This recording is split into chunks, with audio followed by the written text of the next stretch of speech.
Okey, total 41 orang. Boleh dengar suara saya? Boleh, boleh, boleh, boleh. Jelas tak? Jelas tak? Clear, Jelas clear, tak? sir, clear. Clear, okey, Jelas, alhamdulillah. jelas. Okey, sebelum tu kita bagi yang muslim kita mulakan dengan Ummul Quran Fatihah. Bagi yang muslim boleh tafakur. Ummul Quran Al-Fatihah. Bismillah.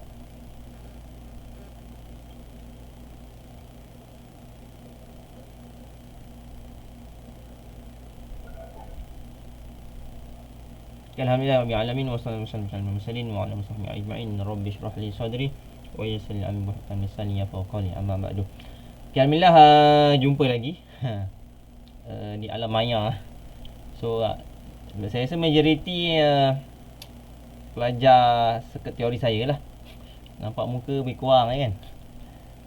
So berjumpa lagi. Dan based on seket teori punya rekod lah. So untuk kali ini, untuk elektronik, kita akan buat live.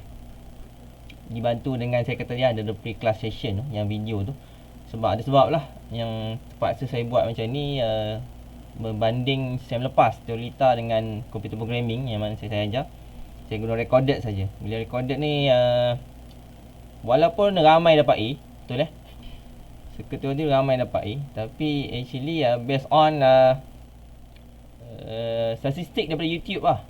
Saya punya lecture kebanyakannya you maintain hanya 4 minit pertama saja. Kat situ saya dah nampak lah, okey, ada part yang saya kena baiki. So tak nak online kot. So kita buat live lah, lagi senang. So you all tak boleh lari.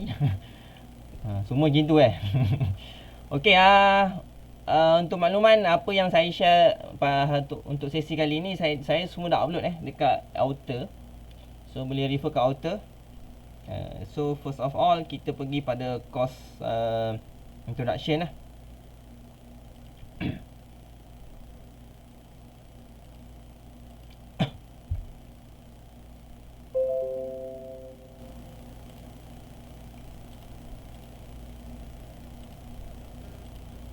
Okay, ni course introduction untuk elektronik. So mudah kata dia adalah sambungan kepada teorita. So dan paling penting ni adalah apa ni, you kena tengok sini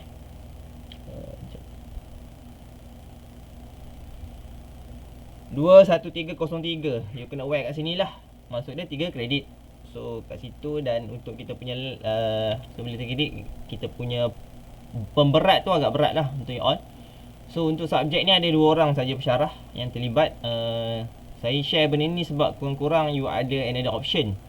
Sekiranya you nak rujuk another lecturer lah, tak ada masalah di pihak saya. Tapi kalau you refer saya, kurang-kurang saya nampak inisiatif you, dan in term of markah tu buat saya yang bagi kan.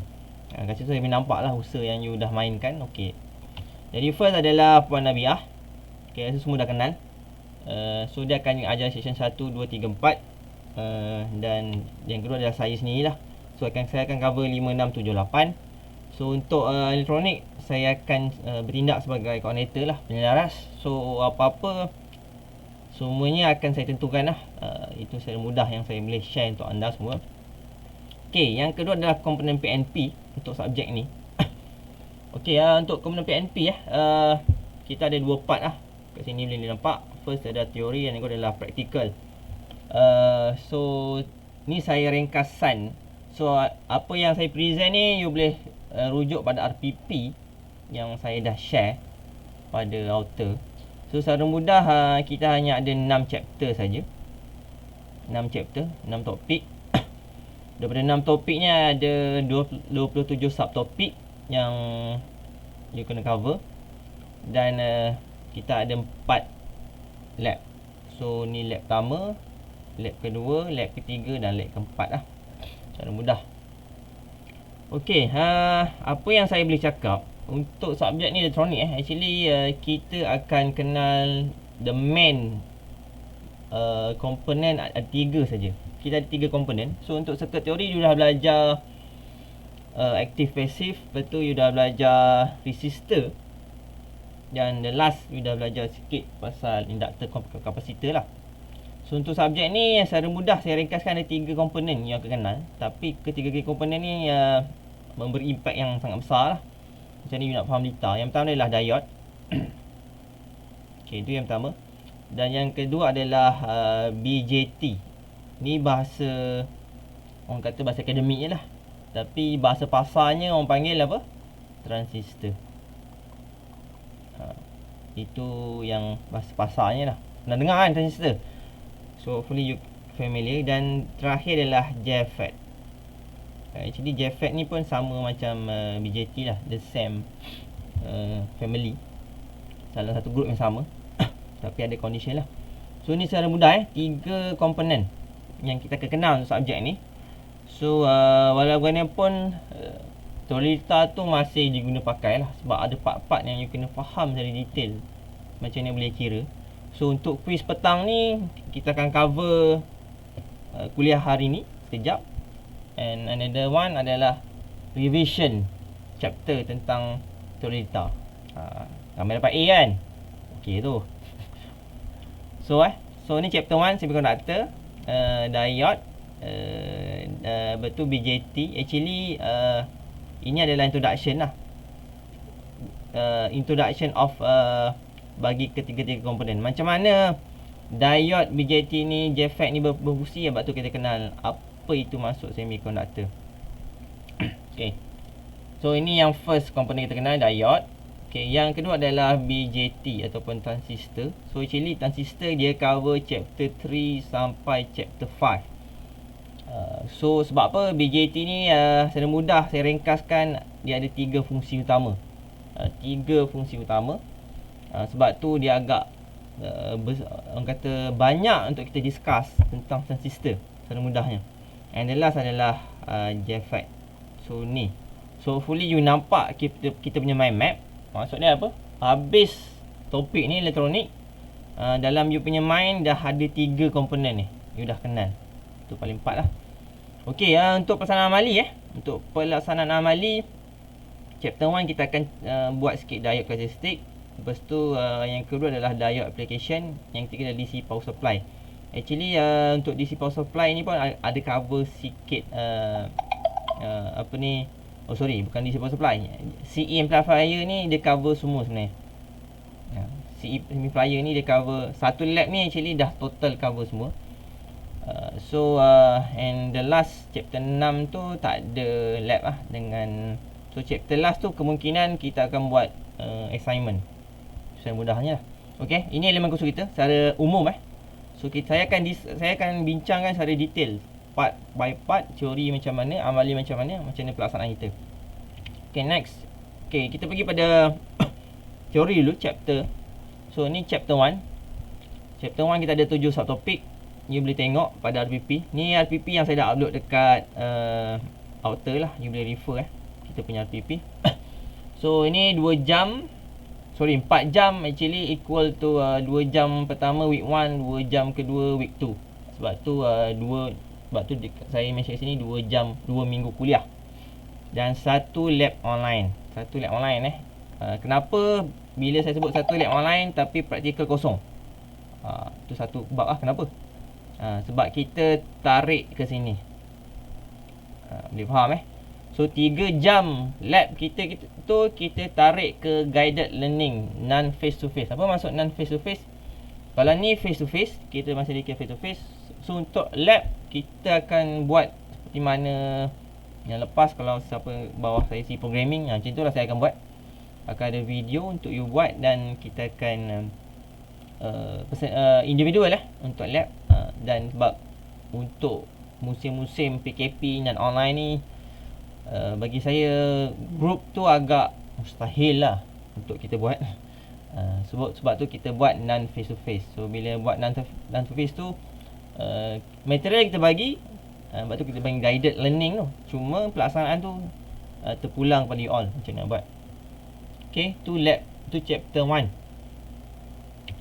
Okay, next chapter 2. Ini masuk application. So untuk hari ni sebentar terlupa. Untuk hari ni kita cuba tengok sekurang-kurangnya sampai, macam semalam section 7 dah sampai sini dah. Cakap sampai sini dah. Jauh juga saya pergi tu. Tu semalam lah. Cover sampai 1.5. Banyak juga. Tu hari ni kita tengok sebab tu lah kereta rosak ni tengah pening lah. Tengah bengkel pun tengah roger ni. So apa-apa kita tengok, kalau masa tak mengizinkan mungkin sampai 1.4 je kot. Okey, kedua adalah chapter 2 Drive application. Masih follow takut cakap seorang-seorang. Ya. Okey, thank you. Sebab saya kat muka saya nampak slide je, saya tak nampak bukan dah. Okey jadi untuk chapter 2 Drive application kita ada 5 subtopik. Dan kita akan kenal lah diode. So untuk chapter 2 kita akan 3 minggu kuliah, sebab tu jadi 6 jam. So 2 jam, 2 jam, 2 jam. Tu cara mudahnya lah. Dan ada 2 lab online. Sebab tu kat sini ada 3 plus 3 jadi 6 lah. Sebab tu 6. So hopefully you jangan, yang hujung ni sebab saya terlupa, ni independent. Independent ni maksud dia belajar sendiri lah. Itu terpulang, sebab tu dia panggil independent. So di mana kalau di universiti penekanannya adalah student based oriented. Maksud dia apa? Pembelajaran berasaskan pelajar. So pelajar yang kena initiate sendiri. Itu modul ataupun orang kata kaedah dalam universiti. Sebab apa? Sebab bila you jumping to the career ataupun industri application, itulah yang you kena lalui. Maksudnya bila you dah start kerja, tak semua guide one by one, semua independent. Lantak kau yang jadi apa. Maksud dia apa? You masuk kerja, tak ada orang nak guide satu-satu. Semuanya you kena pandai sih. Yang pertama cari kerja, yang kedua solve the problem. Itu biasalah. Kalau kat sini kat universiti you kena biasakan lah. Sebab tu independent tu memang agak besar. Okay, tu RPP ini pun 15 jam untuk independent. Okay, next chapter 3. So, chapter 3 BJT. Kita ada 5, 1, 2, 3, 4, 5. So ni 2 minggu kuliah, minggu ke-6 dengan minggu 7. So 2 jam lah, 2. Dan ni tak ada lab. So bila tak ada lab, sebab tu kosong lah. Dan ni independent lah yang you kena belajar. And the last dan terusnya adalah chapter 4. Still BJT tapi dalam bentuk bias circuit. Ni dia punya operation lah. Tapi kita akan kenal one by one. So untuk BJT ataupun transistor ni kita ada 3 subtopik. Dan untuk makluman anda, untuk kelas sepanjang PKP ni kita actually dah decrease our syllabus tu lebih kurang 80%. Kalau total sebenarnya lagi ada 7 chapter. So kita kurangkan sebab isu PKP ni lah. So dibenarkan untuk kita kurangkan. So saya mengambil pendekatan kita kurangkan lah. Mana yang agak susah kita buang lah. So agak beruntung lah. So tak dapat A tak tahu lah. Sekretori yang dapat A tu okey lah kan. Okay, jadi untuk chapter 4 ni ada 3 subtopik dan 2 minggu kuliah. So 2 jam. So dan 1 lab online. So kat situ sini kosong. Sebab apa kosong? Sebab saya letak dekat chapter 5. Tu je lah. Sebab dia sharing kan saya dah cakap tadi. Untuk chapter lab ke-3 ke-4. Sorry, lab ke-4 tu memang dia share chapter 4 dan chapter 5. Okay, ni chapter 5. BJT lagi, nampak? BJT. Memang BJT memang banyak, terlampau banyak. So ada 3 subtopik. So dengan 2 minggu kuliah. Ini hanya perancangan lah. Apa-apa kita akan tengok flexibility. Dan kita ada 1 lab online 3 jam. Okay, itu untuk chapter 5. And the last adalah chapter 6. Ini pasal FAT ataupun JFAT. So ada 4 subtopik dan ada 3 minggu kuliah. So 2. Dan ini adalah independent learning yang you kena spend lah untuk you all untuk belajar untuk topik ni. Agak banyak 12 sebab you nak faham. Okay, itu untuk in term of syllabus So hopefully you nampak benda ni. So sebenarnya apa yang saya present ni dalam RPP dah ada. Itu ringkasan lah. Dan please orang kata simpan RPP tu dalam satu dokumen sebagai rekod you all lah. Sebab banyak abang-abang you all sekarang yang dah sambung degree pada universiti lain. Contoh UMP, Unimap ke. Kalau UTHM tak ada masalah. Sebab kita dah terus automatic transfer kredit. Tapi untuk universiti lain you kena initiate sendiri. So nak initiate sendiri you kena minta, kena mohon Nak mohon kena ada RTP. Nah, tu core yang you kena faham lah. Okey, tu sesi kuliah. Macam mana perjalanan kuliah kita pada semester ni. Inilah dia punya kaedah yang saya akan share. So, kita akan ikut jadual. So, untuk week 1 ni, kalau you perasan, saya ambil waktu lab lah. Saya ambil waktu lab. So, untuk next, saya akan maklum. Yang paling penting, saya tak akan kacau waktu orang lain lah. Untuk kelas kita. So yang penting saya ada list 5 jam sama anda. So 3 jam untuk lab, 2 jam untuk kuliah. Okey, kuliah online melalui platform Google Meet yang kita kan. Dan actually recorded last semalam kita buat kelas, function Google Meet recorded masih ada. Dan lepas saya save tu, lepas Zuhur semalam, function recorded tu dah hilang. So sekarang saya tengah save tengah record guna satu software. Tak tahu berjaya tak berjaya. Tengoklah hasilnya. So benda ni akan merekod, tapi kita tengoklah apa hasil daripada ni. Okey. Dan setiap kelas setiap kelas saya akan bagi link YouTube, video yang telah ada dekat YouTube lah untuk you tengok. Dipanggil pre-class session. Ini salah satu kaedah lah. Kurang-kurang you tengok something sebelum kita masuk kelas. Dah ada sikit idea. Maksud dia, kalau apa ni, saya tulis pen sekali tak pekat. Kalau saya tulis pen banyak kali jadi pekat. Makin pekat. Itu yang saya nak. So makin banyak you kelas, makin ni. Walaupun kita PKP, sebab tu ni salah satu part yang saya boleh bantu anda lah. Kurang-kurang lah. Sebab Lolita tu lah saya faham. Ramai yang komplain lah. Tak boleh adopt suasana PKP, tak boleh online. Pening lah. Tapi yelah, tak berhadapan kan, tak ada real. Jadi duduk rumah, tiba-tiba mak suruh beli ayam, payah kan. Tiba-tiba adik berak ke, Kak tolong masuk berak, payah. So tu kena faham lah. Tapi you fleksibel lah. Yang penting saya cuba rekod dan saya akan share kedua-dua kelas malam kali ni. Untuk saya upload kat YouTube, you boleh tengok balik lah untuk reverse, untuk you punya review. Okey, nota kita ada dua. Kita ada dua nota. Yang pertama slide, yang kedua modul. So ada dua nota, kita akan bagi slide yang modul. Dan kat outer dua-dua saya dah upload untuk chapter 1. So boleh tengok. Ini saya dah upload untuk chapter 1. Tu tak ada isu lah. Okey, itu kuliah. Harap jelas pelaksanaan kita kelas macam mana. So kita akan buat memang live macam ni. Dan kita akan record, dan saya akan cuba share lah yang recorded tu dekat YouTube, dan saya akan share link dekat outer dengan group WhatsApp group. Okay, next adalah amali. Okay, amali tu amali actually kita, ni plan saya, kita akan bermula minggu kedua. So next week So minggu ni memang tak ada lab, lepas tu saya ambil masa lab lah. Tapi untuk next week saya akan maklum lah kelas nak buat bila. Mungkin dia tak sama ada waktu lab atau waktu kuliah. Sebab yang penting dua-dua tu waktu saya lah. Okey, tempoh lab 2 minggu per makmal. So kita akan spend 1 lab 2 minggu, 2 weeks. Tu yang you kena aware lah. Dan yang paling penting, dua benda yang you kena alert. Yang pertama adalah pelaksanaan aktiviti lab. Yang kedua adalah laporan. Okey, laporan ni adalah handwritten, bertangan. Manakala pelaksanaan ni, macam ni saya nak proof you buat tak buat, adalah melalui video presentation. So ini individu individu. Hopefully you kena aware kat situ lah. Saya terpaksa buat macam ni sebab nak bantu anda, paksa diri anda untuk belajar.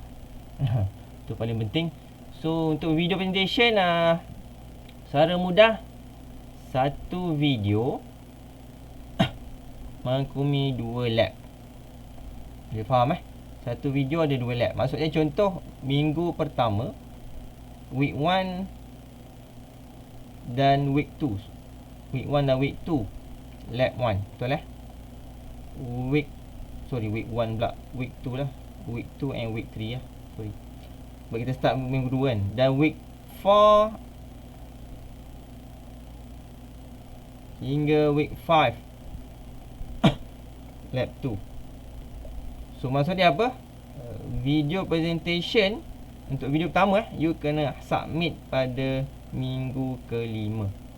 Combine ada dua. Tapi itu untuk video. Tapi untuk report you kena hantar minggu ke-3 lab 1 minggu ke-3.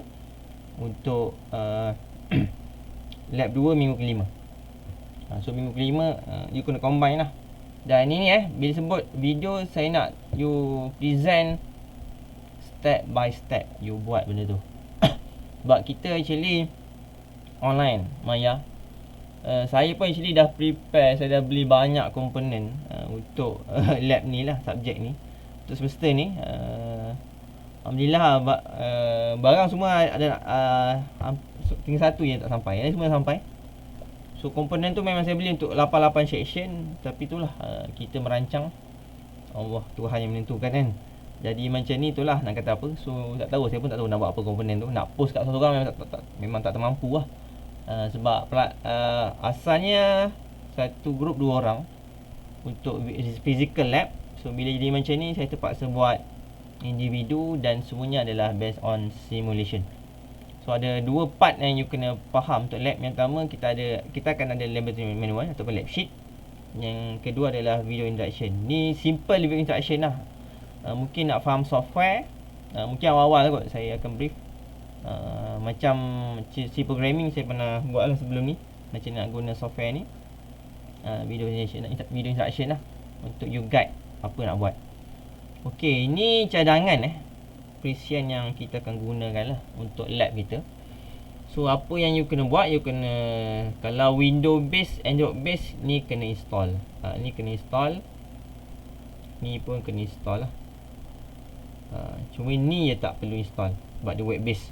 Web base ni maksud dia kalau you all kat rumah memang ambil Unify full package je, tak ada masalah nak buat Tinkercad ni. Sebab dia online, you boleh buat kat situ. Cuma ini cadangan sebab actually saya masih lagi mencari satu platform yang okey lah untuk kita buat lab. Sebab setiap lab ni ada kekurangannya. Buat masa ni pilihan saya memang Pro Tools lah. Pilihan saya memang Pro Tools. Cuma kat sini saya bagi pilihan 2 ni sebab in case kalau certain student tak ada tak ada laptop. Sebab tu saya bagi pilihan untuk anda, iaitu untuk Android base boleh download kat Google Play tu Electronic Circuit Studio.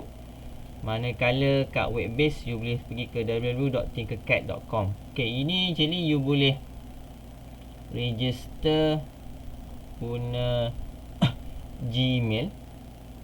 Dan Gmail make sure adalah guna email siswa UTHM. Tu yang saya nak tekankan lah. Okay, so dia maksudnya you masuk www.tinkercad.com, login as a Google Mail. So bila Google Mail you select you punya siswa UTHM. Tu lebih mudah, dia terus trace nama penuh, senang. So untuk Tinkercad tu lah, untuk Tinkercad pun ada kekurangan dia. Electronic Circuit pun ada kekurangan dia. Tapi tak apalah, apa-apa saya akan maklum. Dan buat masa ni memang kita punya aim ni adalah kita akan guna Pro Tools lah. Pro Tools. So saya akan bagi link lah untuk you all download. Okay, next adalah laporan makmal. Ni saya dah cakap yang kat atas tu. Ni saya cakap kat atas ni, video ni. So ada 2 part. Yang pertama adalah video, yang kedua adalah report. So kaedah lebih kurang sama macam saya praktis last semester lah untuk computer programming. Mana yang pernah follow. So make sure you kena hantar your author dan saya akan buat lah. So video dengan lab you akan ada different activity dekat author tu.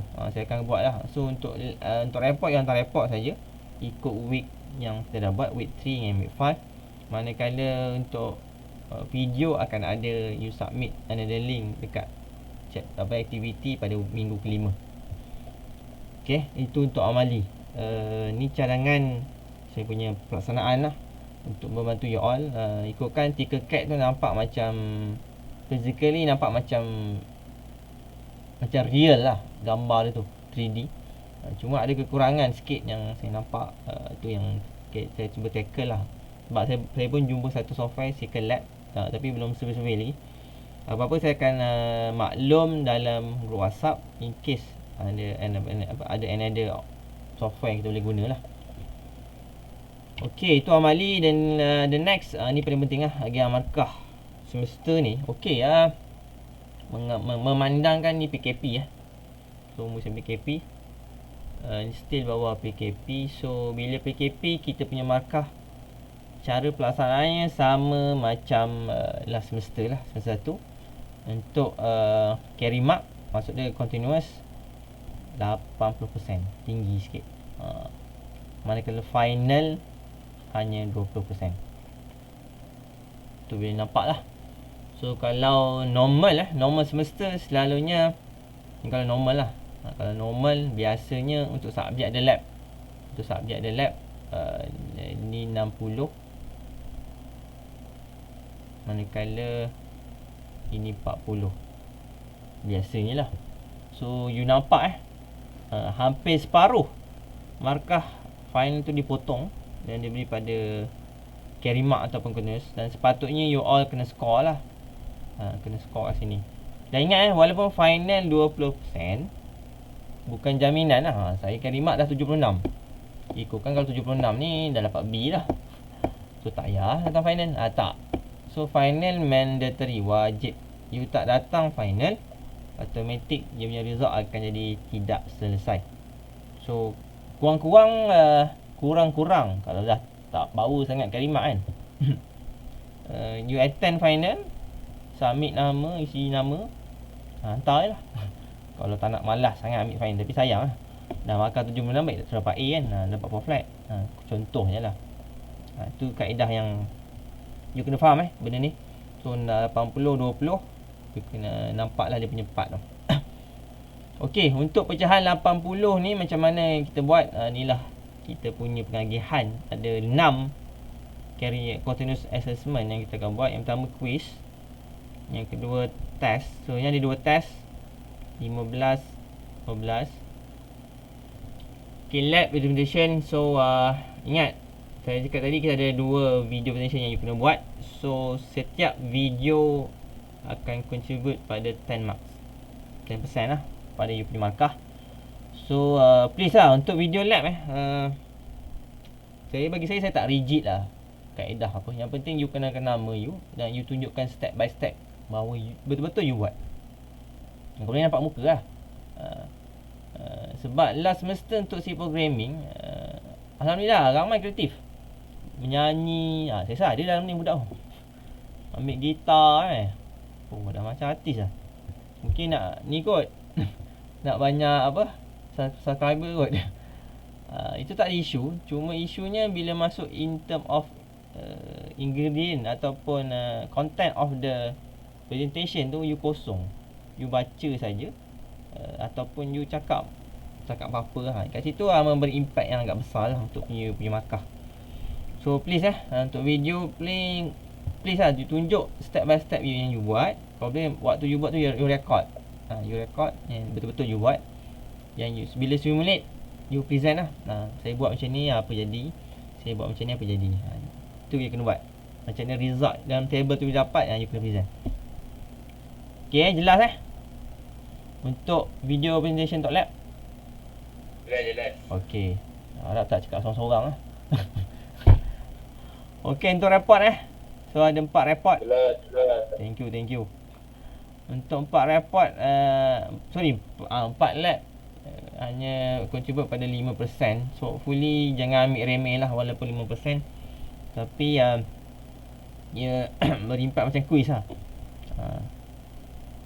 Dan terusnya assignment. Okay, assignment 15%. Ni pun individu.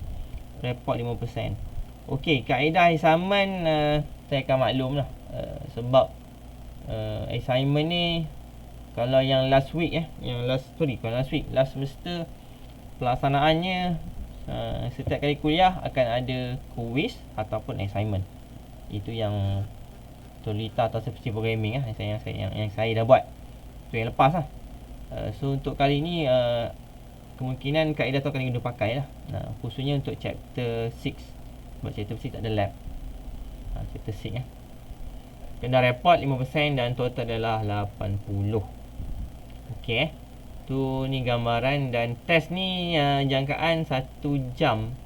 Test 1 1 jam, test 2. Ni jam video you kena buat setengah jam video pertama, setengah jam video kedua.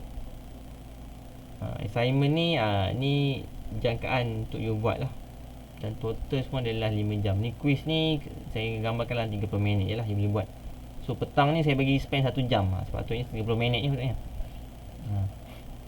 Okey, itu untuk agian markah yang pertama, dan yang kedua adalah final lah yang saya kata tadi. So final memang 20%, dan kita untuk final 20% ni kita akan memang full online. Ada yang tanya semalam, cik final akan datang ke kampus ke tidak?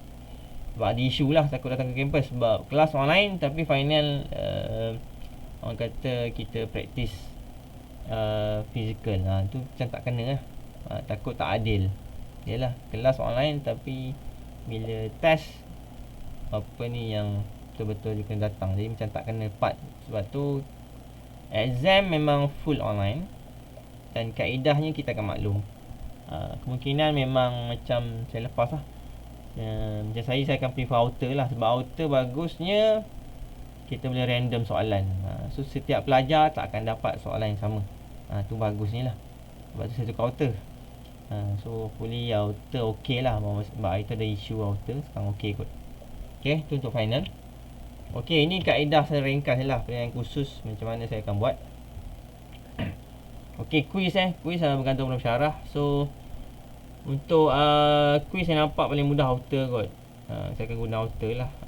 Sebab slide ni saya share dekat Puan Nabiah juga untuk dia present ke pelajar dia lah. So pulang benda macam Puan Nabiah untuk section 1, 2, 3, 4 tu pulang ada Puan Nabiah nak buat macam mana. So untuk kita section 5, 6, 7, 8 saya akan guna outer lah. So serentak So petang ni 4, 5 serentak saya dah aktifkan ikut timing. So fully dia keluar lah pukul 4 dan pukul 5 dia lesap. Boleh macam tu lah. Okay, ujian 2 pun sama outer, 1, 2 outer. Dan jangkaan ujian 1 mungkin minggu 7 atau 8. Manakala ujian 2 dalam minggu 12 atau minggu 13. Salah satu minggu lah. Kita akan tengok balik. Okay, untuk tugas individu, outer YouTube Google Form. Yang praktikal Google Form itu last kot yang saya akan guna. Amali outer dengan YouTube, dan last untuk final lah guna outer. Itu yang penting dah. Dan saya nampak memang kita punya part ataupun platform kita memang the main adalah outer. So fully semua dah familiar lah dengan outer, macam mana nak guna, macam mana nak upload dia punya skim jawapan. Fully dah biasa macam tu. Okay, tu platform ni dan tu saja kot untuk course introduction. Penerangan sebenarnya apa yang saya present ni semua ada dalam PP, so you boleh refer lah PP. Dan paling penting elektronik adalah semudah senyuman, insyaAllah. Senang lah. Gambar A kan. So gambar A. So tu yang saya boleh share lah untuk ni. Okay, masih 42 orang. Okey, masih cukup tu. Dia benda lain lah. Benda ni korang share ni. Okey, saya Pro Tools tu best tak rasa. Pro Tools sebab sebelum ni okey lah, tak ada masalah.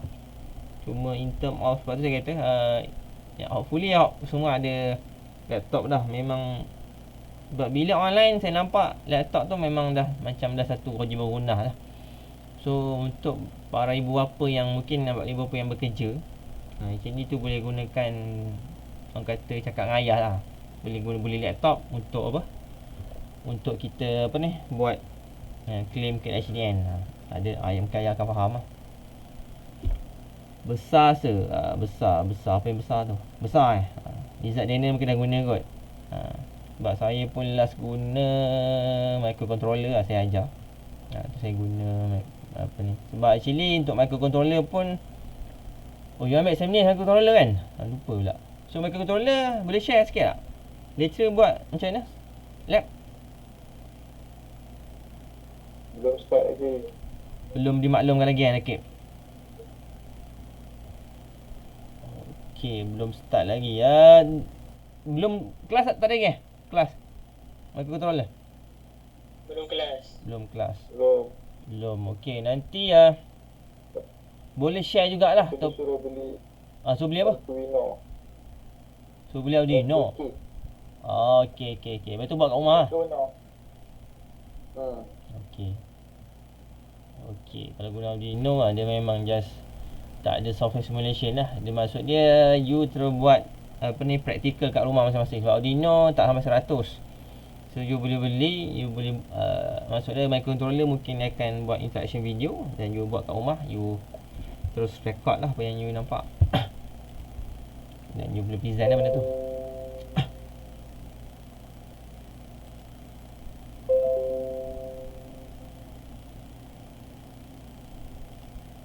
Okay.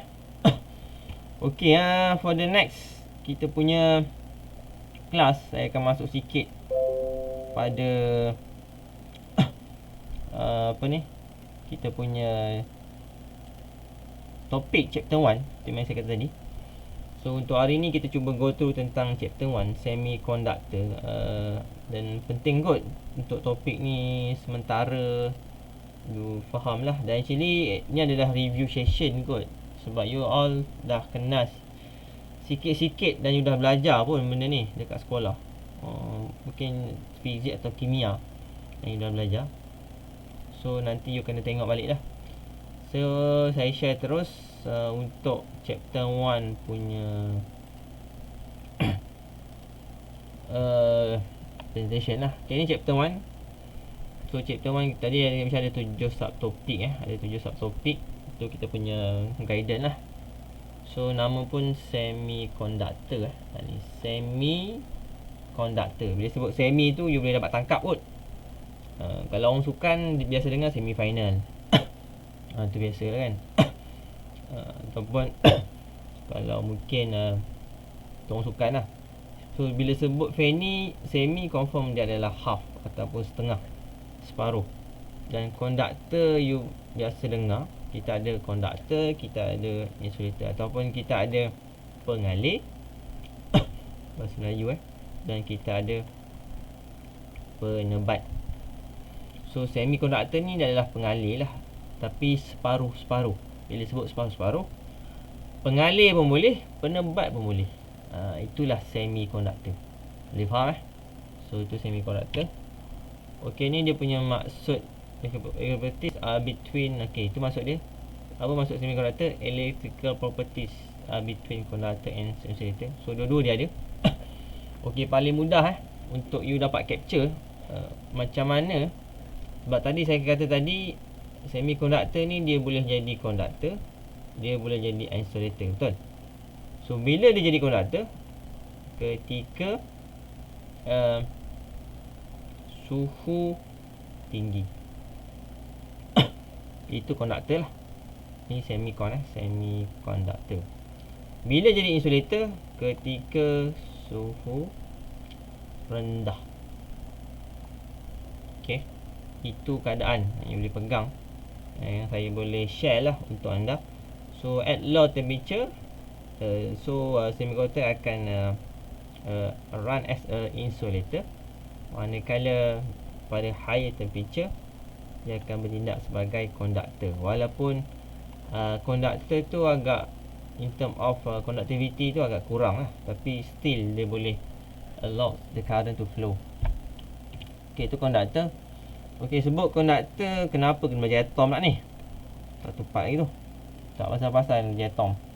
Sebab kita nak faham secara detail lah bagaimana semiconductor tu terbentuk. Sebab dalam you belajar dalam kursus ni diploma kejuruteraan elektrik, diploma kejuruteraan elektrik. So untuk di diploma elektrik, so kita cover semua part, sama ada elektrik, elektronik, lepas tu kita ada komputer sikit. So you cover semua. Dan mungkin lah ada certain sebab tu kenapa kita cover, sebab diploma adalah foundation dan you kena cover semua topik supaya untuk the next career you boleh choice what are the best orang kata apa, the best career area yang you boleh join. Sama ada electrical, kalau electrical macam TMB lah. Elektronik you boleh join banyak kilang-kilang yang agak besar, Panasonic, Sharp, tu memang motor elektronik. Ataupun komputer, ataupun terpulang lah. Komputer lebih kepada macam MCMC, apa ni, kilang yang buat komputer lah, Asus ke apa, tu betul-betul elektronik lah. Sebab tu pecahannya lah.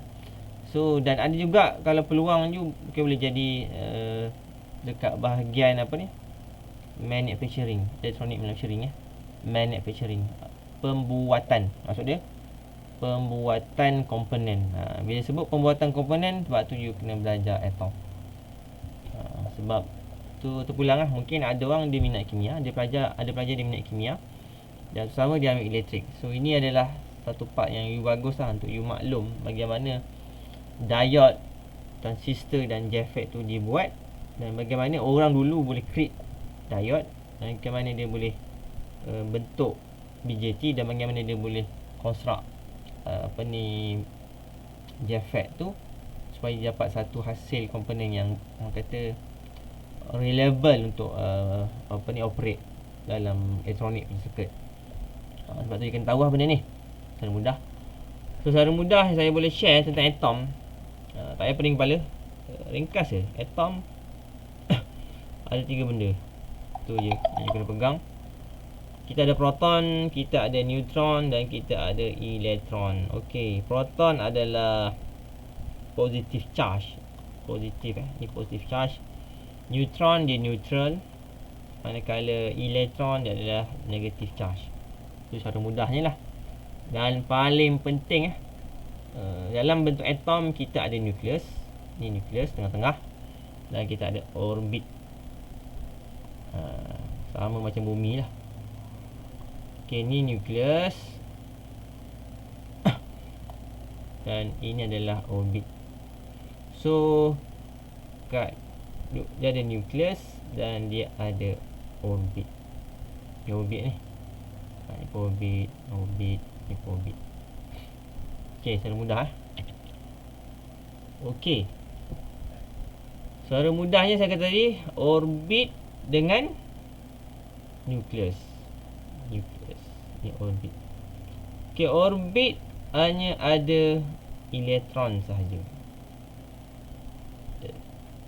Manakala nukleus dia ada proton dan dia ada neutron. Kita kena pegang kat situ je. Faham Di tengah-tengah nukleus ni dia ada proton, dia ada neutron. Ni proton positif, yang ni neutron, neutral. Dan untuk elektron ni lah yang kat orbit ni, elektron, ni elektron, elektron. Okey, untuk proton secara mudahnya located in the nucleus, saya cakap tadi, dan dia ada positive charge, saya dah share tadi, dan dia ada mass. Nampak dia ada berat. Dia ada berat. So proton ada berat ada mass. Tu dia punya mass. Okey, neutron pun sama macam proton, located in the nucleus, sama ni located in the nucleus, and dia tak ada charge sebab dia neutral, and paling penting dia pun sama, dia pun ada mass. You faham? Dia pun ada mass. Untuk neutron dia pun ada mass. Okey, elektron pula. Okey, elektron terletak dekat, dia ada negatif, dan dia terletak dekat orbit. Yes. Dan dia very small. Ingat ini negative charge. Ini, dan dia terletak dekat orbit. Sebab tu bila sebut very small, dia tak ada mass. Tak ada mass. So maksud apa?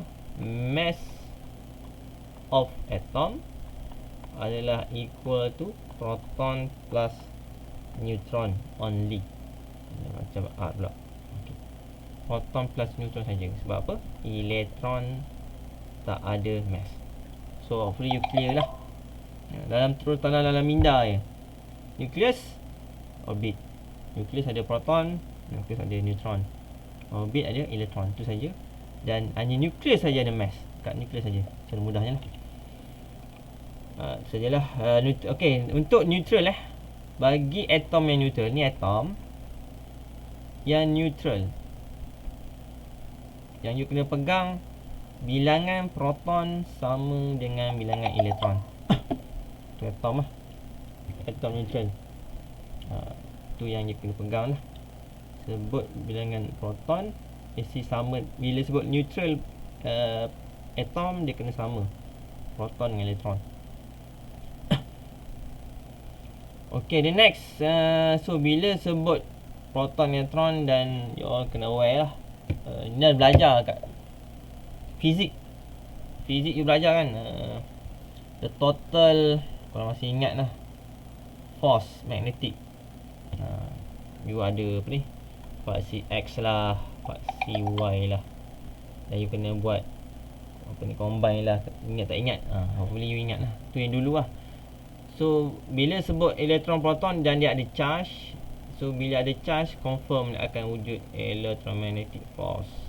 So bila ada force, dia akan ada attraction lah. Attraction antara proton dengan elektron. Ni ada charge, dia ada apa ni, electromagnetic force. Bila force tu masa ada daya lah. Dia sebut daya tu yang dia akan bertindak. Okay. Dan okay, the next ada kat sini. Untuk chapter ni banyak sikit istilah-istilah yang you kena aware lah. Masih dengan saya Hello? Ni saya ada. Masih sir. Okay, masih. Masih. Sentiasa. Sentiasa, bagus. Masih. Bukan, sebab tadi bunyi bab-bab, saya risau benda bunyi apa. Sebab semalam tiba-tiba setengah jam dia terus mati. Okay, okay. Saya share balik. Aku tak share. Saya share balik. Masih share. Sorry. Okay, untuk ni ada sikit lah. Banyak tak banyak, tapi proton, elektron, neutron. For the next, you kena tahu sikit beberapa term. Yang pertama atomic number, yang kedua atomic weight lah. Bila sebut number, you kena tahulah bahawa atomic number of atom is the proton, jumlah proton dan jumlah elektron. So maksud dia apa? Atomic number adalah proton plus elektron. Manakala weight, kenapa proton plus neutron? Sebab elektron tak ada mass. Tak ada mass lah. You kena, ni actually ni simbol saya waktu study lah. Maksudnya tak simbolnya pangkah tu. Tu saya punya short form lah. Elektron tak ada mass, sebab tu kita tak ambil kira lah. Tapi untuk atomic number, kita proton plus elektron. Okay, ni for example lah. Ni helium, di mana dia ada 2 proton dan dia ada 2 neutron. So ada neutron.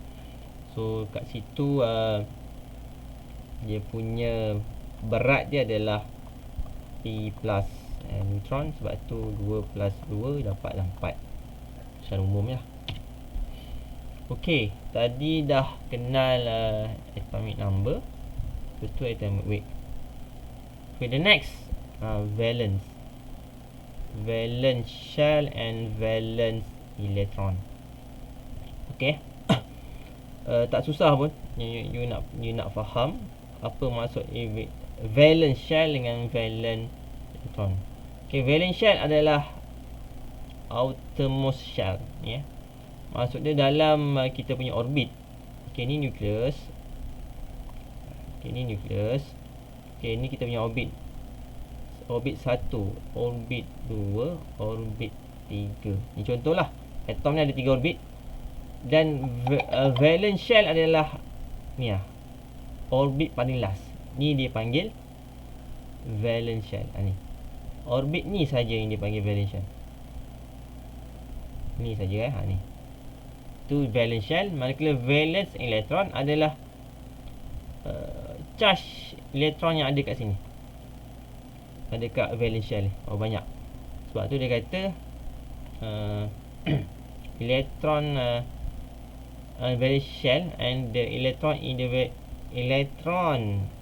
the valence shell dia panggil covalent electron. So Berapa banyak elektron yang ada kat valence shell tu yang dipanggil valence electron. So tu term yang ketiga dan keempat je kena aware. Kenapa kena belajar benda ni? Sebab valence electron adalah indikator terpenting untuk you tahu dia tu adalah conductor, insulator ataupun semiconductor.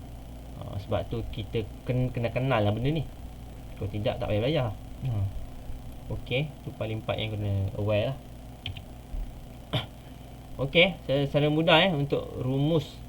Basically the n shell can obtain maximum number of electron. Ni dia punya formula.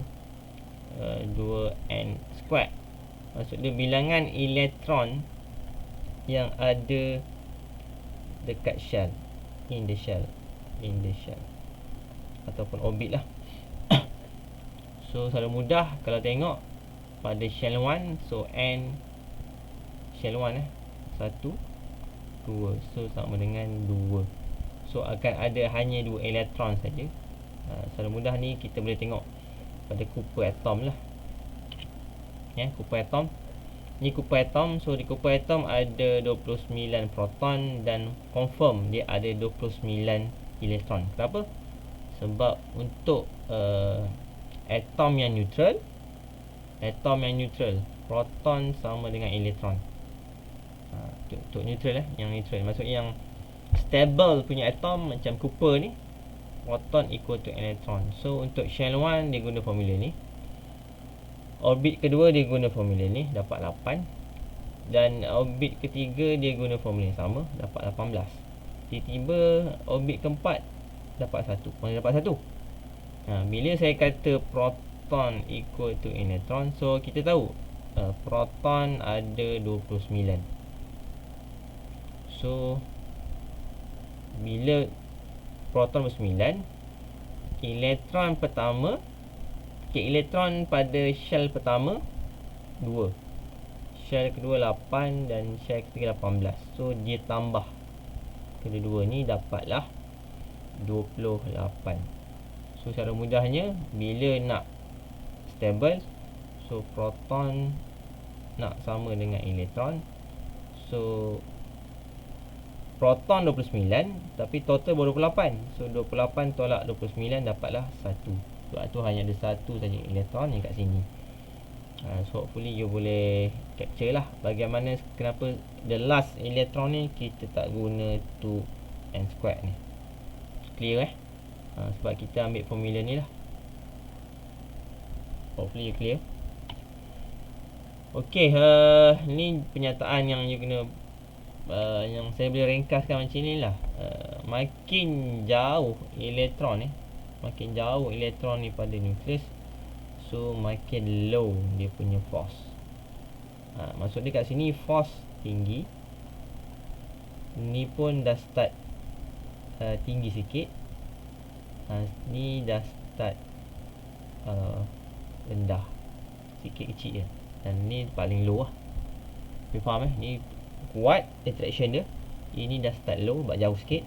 Yang ni dia dah start rendah lagi. Tu maksud ayat dia tadi lah. So maksud dia bila rendah, force ni rendah kan. Bila force ni rendah, kebarangkalian untuk elektron ni keluar daripada orbit adalah tinggi. Kebarangkalian sebab tu dia kata untuk valence electron will break away from the parent atom and become free electron. Maksudnya dia terkeluar lah. Ni kita punya shell, ni kita punya elektron, dia terkeluar. So with a minimum of external energy. Kita perlukan external energy. Energy takut sama macam elektron tak, external energy. So salah satu external energy yang ada adalah heat. The next slide saya ada contoh yang kita guna. Okay, ni qualification of tak dimension tak dimension. Okay.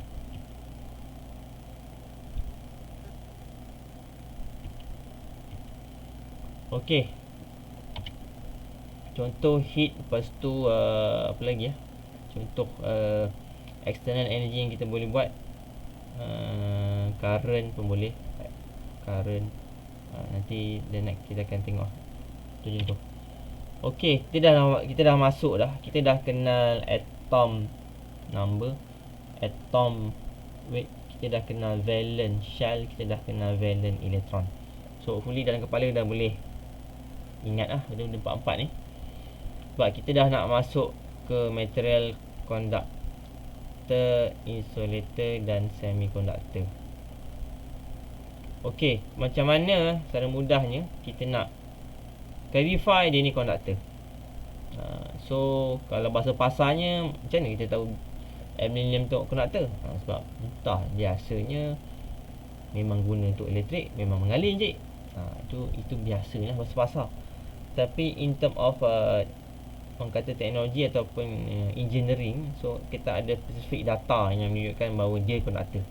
So sebab tu macam nak tahu dia conductor, insulator dan ataupun semiconductor adalah berdasarkan valence shell. Saya dah sebut tadi kan, bukan valence shell, valence electron.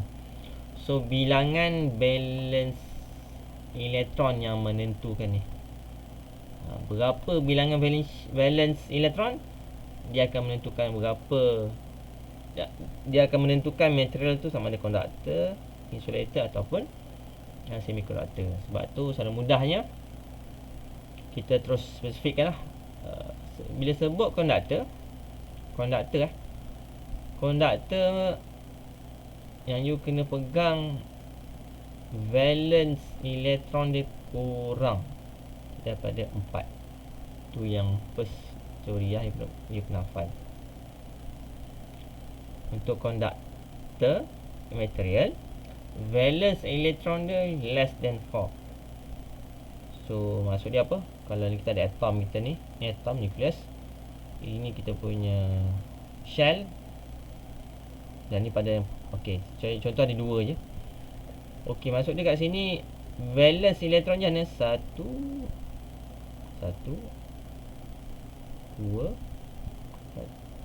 3. Contoh 1 2 3. Bila contoh 1 2 3, so automatic kita panggil conductor. Okey, tu boleh nampak kot secara mudah.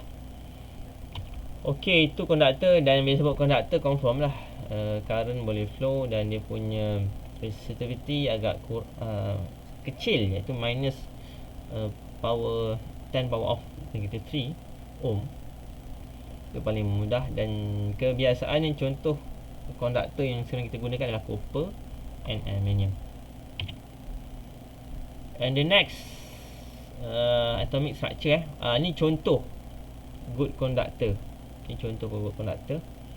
So ni copper atom. Dia boleh tengok copper atom, di mana dalam copper atom ni valence electronnya hanya ada satu saja.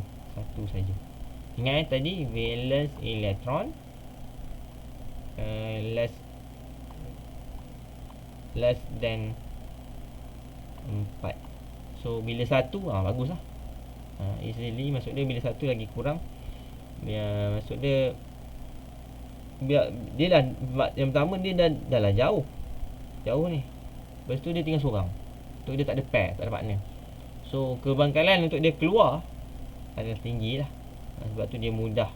Dan ni adalah good conductor atom bagi copper. Okay, next adalah insulator. Okay, sama je, saya terus ringkaskan untuk you all faham. Untuk insulator, macam mana kita define dia adalah insulator. Valence electron dia adalah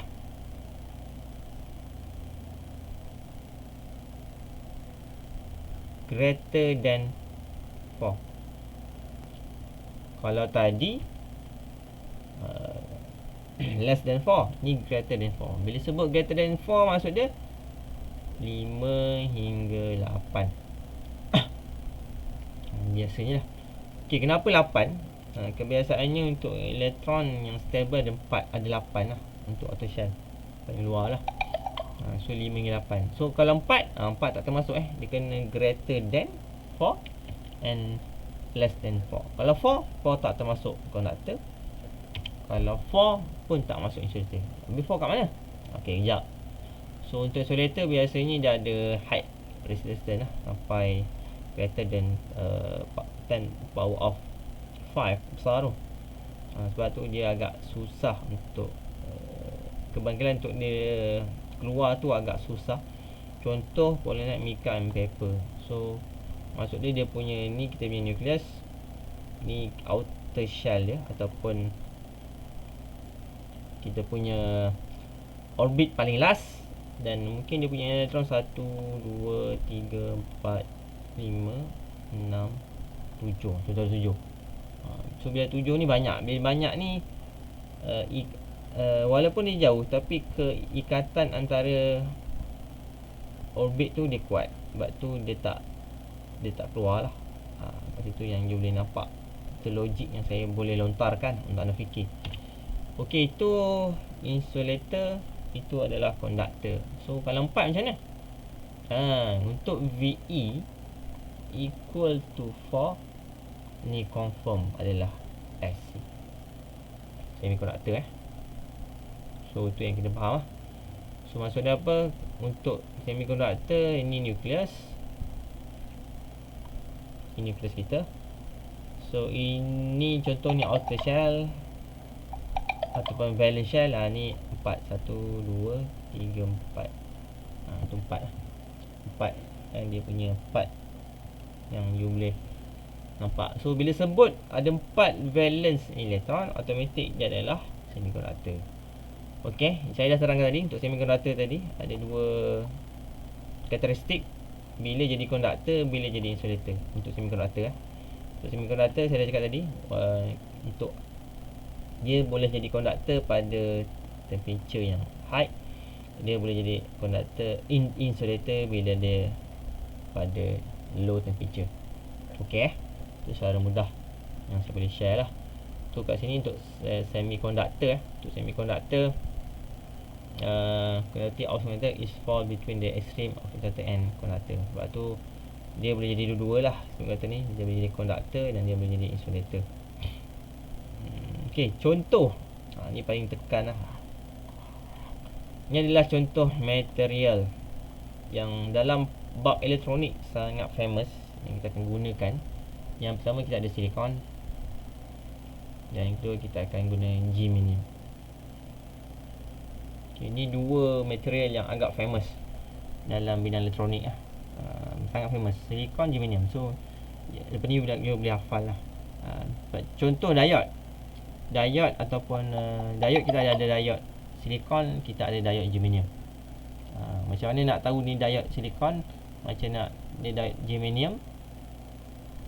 Germanium dengan silikon, selalunya untuk silikon kita akan memula IN for something. Kalau germanium dia akan starting diode IN ataupun 1N 3 satu nombor je. Biasa macam tu lah. Yang ni 4 nombor, ni 2 nombor je biasanya lah. So all you boleh tahulah. Okay, ni contoh semiconductor atom structure. Ni bagi silikon, ni bagi germanium. So you boleh nampak ada 4, 1 2 3 4 valence shell dia. Untuk germanium pun sama, untuk valence shell pula, valence elektron dia 1 2 3 4 pun sama, ada 4. So dan kita ada 2. Walaupun yang biasa sangat kita guna adalah silikon ni lah. Dan germanium pun dah kurang dah, saya tak pastilah, mungkin of teknologi tu dah macam outdated. Dan contoh saya nak beli diode germanium pun agak susah lah nak cari kat Malaysia. Dah tak ada stok kat Malaysia, yang saya kena cari dekat luar negara untuk saya beli. Sebab tu tak sampai tu. Saya rasa yang tak sampai tu yang diode germanium lah. Tu last yang di post lah. Sebab tu betul daripada China lah. Okay, tu paling 4. Dan paling penting you pegang lah, bila sebut semiconductor dia ada 4 valence elektron. Okay, tu secara mudahnya yang saya boleh share kat anda. Okay, ni lah saya sebut ni. Ni apa ni kaedah yang digunakan lah, bagaimana untuk kita pisahkan valence elektron daripada orbit, sama ada heat, energy ataupun doping. Okay, tak apa. Ini kita akan share kemudian lah untuk for the next. So untuk for this session mungkin saya stop sampai sini. Sebab untuk the next ni kita dah bincang tentang ni lah, tentang bagaimana kita nak yang last malam saya berhenti sampai P-type habis lah kita discuss. Tapi saya akan ulang balik kot kat sini dia agak detail sikit tentang, sebab untuk semiconductor kita ada dua jenis lah, intrinsic dengan extrinsic. So yang ni pure, manakala ini adalah kita kita doping ataupun kita combine, kita campur kita campur dua atom yang berlainan, so kita adopt, sebab tu dapat extrinsic semiconductor. Okay, tu yang untuk sampai seketika tu saja. Dan untuk E ni ada pecahan lagi, ada P-type, ada N-type. Ni just orang kata secara umum lah untuk type of semiconductor. Sebab tadi kita dah pergi material pecah 3, conductor, insulator, semiconductor. Untuk semiconductor kita pecah 2, I dengan E. So untuk E kita pecah lagi 2, P dengan N. So hopefully untuk for this class, untuk first class ni, hopefully mind map ni you dah ada dalam kepala lah. Okay, hopefully boleh follow Boleh.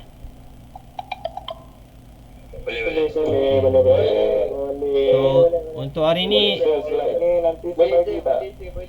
slide dah bagi dalam outer dah. Okay, so hari ni hopefully ni lah saya punya penekanan dalam kepala ni. Tolong pegang lah. Slide ni nanti saya share. Dah ada dalam outer dah. Okay. Dah ada dalam outer dah. Cuma contoh-contoh tak ada lah. Contoh-contoh tu yang saya bagi tu yang clear lah. Hopefully untuk hari ni you clear lah material ni, conductor, insulator, semiconductor. Dan semiconductor kita pecah lagi. Memang kita akan go through detail semiconductor lah. Sebab apa? Sebab kita nak belajar 3 komponen tu, iaitu diode, transistor ataupun BJT dengan JFET. Yes. Sebab tu kita kena belajar semiconductor. Okey, sekejap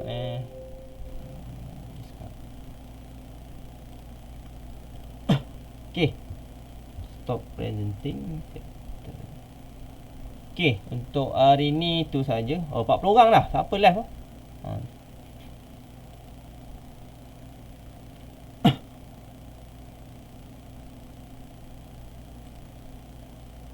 Okey, ada apa-apa soalan untuk hari ni punya kelas? Kuis petang ni ini kat mana? Sorry, tak, seorang-seorang tak apa tangkap. Kuis ni yang kita baru belajar ni ke? Ya, jangan takut.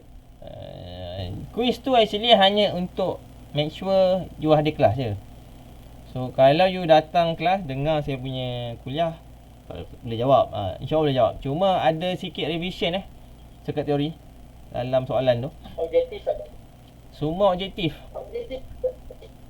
Baik. So berapa soalan? 5 je, tak banyak pun. Alhamdulillah.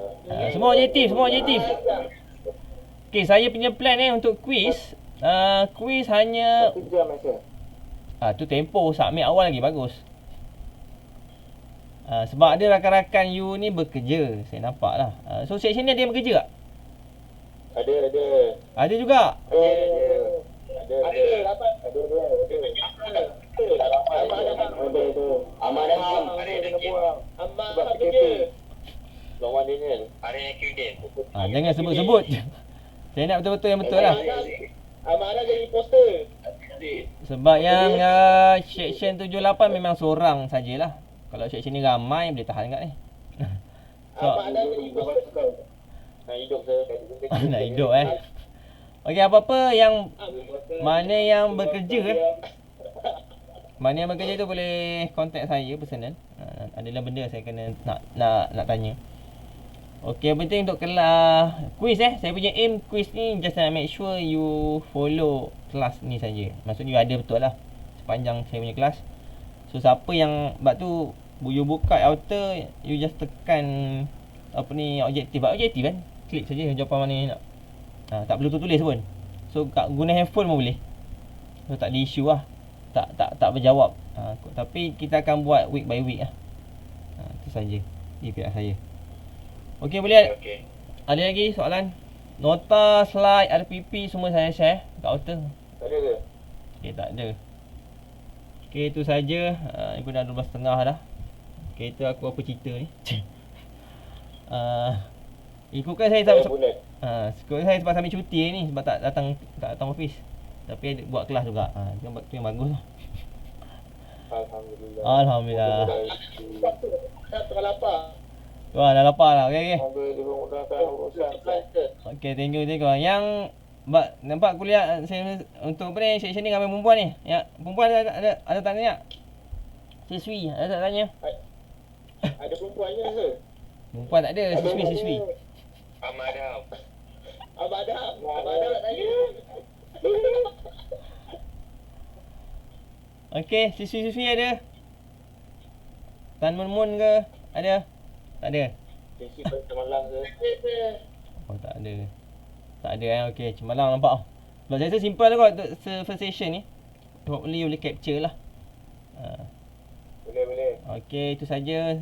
Terima kasih atas perhatian. Kita tangguh kot kita punya kelas ni dengan tabis kifarah dan surat as. Subhanakallah.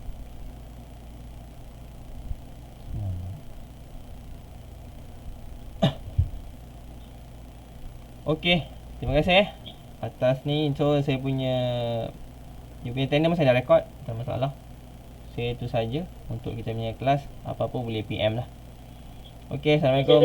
Okey, sama. Terima kasih. Jumpa lagi. Okey.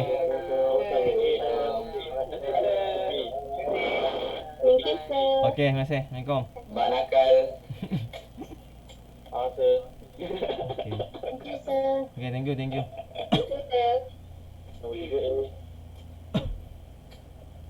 Belajar museum selam.